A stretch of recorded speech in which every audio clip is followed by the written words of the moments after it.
Oke, pada akhirnya nih sang raja hewan buas Yonko Kaido sudah mendekati kekalahannya. Di chapter yang terbaru kemarin, pukulan Luffy Bakasencho kita itu benar-benar mengenai Kaido dengan telak, bahkan saya membuatnya terlempar jauh dan terjun ke tanah negeri Wano. Memang belum dikonfirmasi secara resmi nih oleh narator mengenai kekalahan dari Kaido ini. Namun dengan adanya flashback dari masa lalu Kaido dan juga sudah benar-benar hilangnya awan api milik Kaido itu sebelumnya, menerbangkan Pulau Onigashima itu sendiri menjadi bukti yang cukup kuat nih untuk bisa mengatakan jika Kaido itu sudah tumbang alias sudah kalah di tangan kapten kita Monkey D. Luffy. Yang mana itu berarti kita sudah semakin dekat dengan art yang selanjutnya, yang kemungkinan terbesar itu adalah art Elbaf. Bukan Bakasencho kita Luffy, namun kali ini nih akan berfokus pada peran besar yang kemungkinan akan didapatkan oleh God Usopp di art Elbaf nanti. Nah, penasaran nggak? Oke, nggak usah berlama-lama lagi, kita breakdown ceritanya mulai dari sini.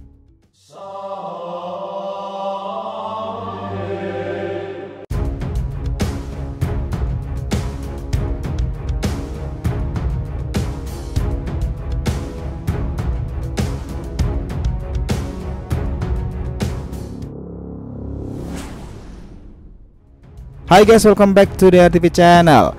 Nah, kali ini kita akan membahas nih mengenai peran besar God Usopp di Elbaf ini yang juga akan mewarisi tekad dari Joy Boy. Nah, seperti yang kita tahu nih, bahkan bukan Bakasencho kita Luffy, namun kali ini kita akan berfokus pada peran besar yang akan didapatkan oleh God Usopp di art Elbaf nanti. Ini akan sangat menarik nih jika kita ngomongin tentang karakter yang satu ini, seorang yang disebut sebagai Kapten Usopp dan bahkan dia juga mendapatkan julukan sebagai God Usopp, yang mana tentu ini akan sangat mirip dengan sebutan untuk Bakasencho kita Monkey D. Luffy. Memang Usopp dan Luffy itu sama-sama penari dan nyentrik sih perilakunya. Oke, Usopp adalah salah satu orang di dalam kru topi jerami selain Zoro tentunya yang tidak memiliki peran khusus. Maksudnya adalah mereka berdua ini tidak memiliki peran krusial di dalam kapal. Misalnya saja saat Nai bertugas sebagai navigator, Chopper bertugas sebagai dokter, Sanji bertugas sebagai koki di kapal, Robin sebagai arkeolog, Franky sebagai tukang kayu, Brock sebagai musisi, dan juga Jinbe yang bertugas sebagai nahkoda alias pengemudi kapal. Nah, baik Usopp dan juga Zoro, mereka sama-sama tidak memiliki peran khusus di dalam kapal. Bebaslah mereka itu. Namun sampai saat ini nih, hanya Usopp dan juga Zoro sajalah yang benar-benar pernah duel dengan sang kapten kita Monkey D. Luffy itu, dan benar-benar diperlihatkan nih jika Luffy menang sudah pernah juga berduel dengan Sanji. Namun mungkin juga tidak bisa dianggap sebagai duel sih. Pasalnya di sini Luffy sama sekali tidak melakukan perlawanan dan hanya menerima serangan dari Sanji saja. Franky dan juga Jinbe juga pernah berduel dengan Luffy, namun lagi-lagi itu tidak semua diperlihatkan alias banyak yang di skip oleh Oda Sensei. Jadi memang hanya Usopp saja dan juga Zoro saja yang diperlihatkan pernah full duel dengan Bakasencho kita Luffy. Namun jika dibandingkan dengan Zoro yang sudah berkontribusi sangat besar untuk Luffy Bakasencho selama ini, Usopp masih belum diberikan peran yang sama krusialnya dengan Roronoa Zoro. Karena itulah banyak beranggapan jika Eiichiro Oda pasti akan menyiapkan peran yang luar biasa elegan untuk God Usopp ini untuk kedepannya. Seperti yang kita tahu, God Usopp adalah karakter yang selalu menceritakan sebuah kisah yang sangat fantastis. Namun banyak dari kisah yang disampaikan Usopp ini hanyalah sebuah omong kosong belaka alias bualan kebohongan. Nah, yang menariknya adalah bukan hanya sekali atau dua kali saja, namun sudah berkali-kali omongan kosong dari Usopp itu, dan kisah-kisah yang disampaikan Usopp ini pada akhirnya menjadi sebuah kenyataan pada akhirnya. Dari yang sebenarnya hanyalah sebuah kisah dari sekedar omong kosong belaka, namun pada akhirnya dikabulkan oleh Oda Sensei dengan cara yang luar biasa dan tidak pernah terduga. Dan bahkan nih di beberapa chapter yang lalu pun Usopp itu mengatakan jika dia memiliki Hosoku no Haki, yang mana itu bukankah kali pertama Usopp mengatakan jika memiliki Hosoku no Haki tersebut atau Haki Raja. Jadi nih jauh di chapter-chapter yang lalu, tepatnya di Dressrosa dahulu, Usopp untuk pertama kali yang mengatakan jika memiliki Hosoku no Haki. Di sini pula lah satu kebohongan dari Usopp yang menimbulkan banyak teori-teori mengenai Usopp ini bermunculan, di mana dia akan mengatakan jika dia adalah keturunan dari seorang bernama Mont Blanc Norland. Masih ingat nggak tentang karakter yang satu itu? Ya, Mont Blanc Norland adalah seorang tokoh yang sangat terkenal dalam cerita di North Blue. Ia dikenal sebagai pembohong atau pembual atas ceritanya tentang sebuah kota emas di Jaya sana. Di masa lalu, ia dan seorang laksamana di kerajaan Livnell yang juga telah melakukan beberapa kali ekspedisi perjalanan ke Grand Line itu hingga sampai ke Pulau Jaya itu. Norland bahkan dianggap sebagai pahlawan oleh para kurcaci suku Tontata. Nah, jadi akan sangat wajar nih jika Norland juga memiliki pengaruhnya di tempat-tempat yang lainnya, dan itu akan memiliki benang merah dengan takdir dari Usopp itu ke depannya, terutama mengenai hal yang sudah diinginkan sejak lama, yaitu orang yang akan berpengaruh di Pulau Elbaf atau bisa dibilang art Elbaf nanti.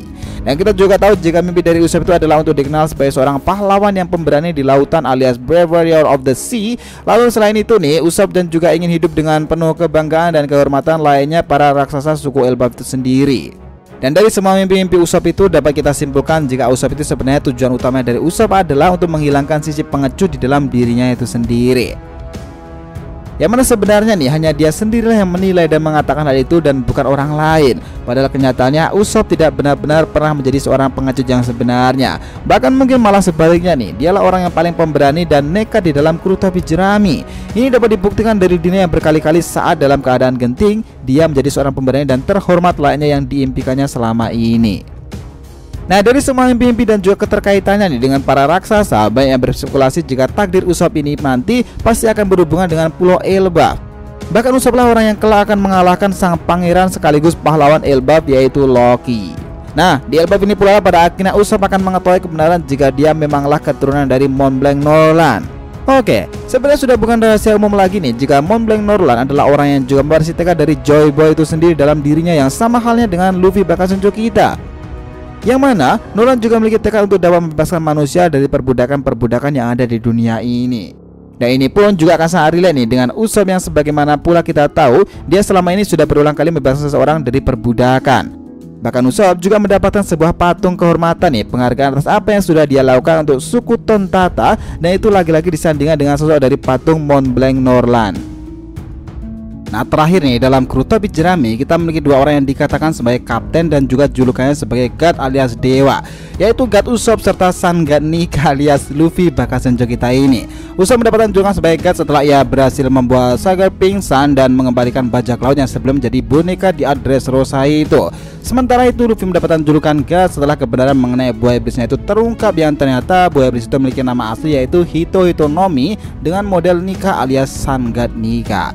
Maka jika kasusnya akan seperti itu, berarti Usopp bukan hanya jadi keturunan dari Norland nih, namun juga akan serta mewarisi tekad dari seorang Joy Boy itu sendiri. Maka skenario yang pas untuk Usopp di arc Elbaf nantinya adalah Usopp akan menjadi pahlawan pembebas orang-orang Elbaf dari perbudakan yang selama ini sudah dilakukan oleh Loki, sang pangeran negeri Elbaf itu sendiri. Does it make sense? Gimana menurut pendapat kalian? Oh ya, by the way nih, untuk kalian yang lagi nyari kaos bertemakan anime tapi nggak mau dikatain oleh seorang wibu, nah kalian bisa cek nih brand Asian Pop Culture di RTV Industries. Kalian akan tetap bisa tampil kece dengan kaos bertemakan anime dan juga desain yang kekinian. Nah, di chapter pertama ini akan ada dua desain bertemakan Boruto yang kece abis nih dari DRTV. Yang pertama adalah Kawaki Oni Dragon dengan Kawaki sebagai tokoh utamanya, dan yang kedua adalah Mitsuki Hebi dengan Mitsuki sebagai tokoh utamanya dan dengan perpaduan culture-nya sendiri. Di next chapter kedua nanti nih, DRTV sudah menyiapkan berbagai desain yang bertemakan One Piece sendiri dan juga anime lain dengan perpaduan culture Jepang tentunya. Nah, buat kalian yang penasaran, langsung aja klik link di deskripsi video ini, mumpung masih banyak diskon untuk pembelian lewat Shopee maupun Tokopedia-nya. Oke? So guys, setelah tadi breakdown kita mengenai peran besar Usopp di Elbaf nanti yang juga mewarisi tekad dari seorang Joy Boy. Jangan lupa kasih saran di kolom komentar dan subscribe channel ini. Semoga ceritanya itu memberikan informasi dalam tiap pembahasan animenya. Thank you telah menonton konten DRTV and we'll be come back.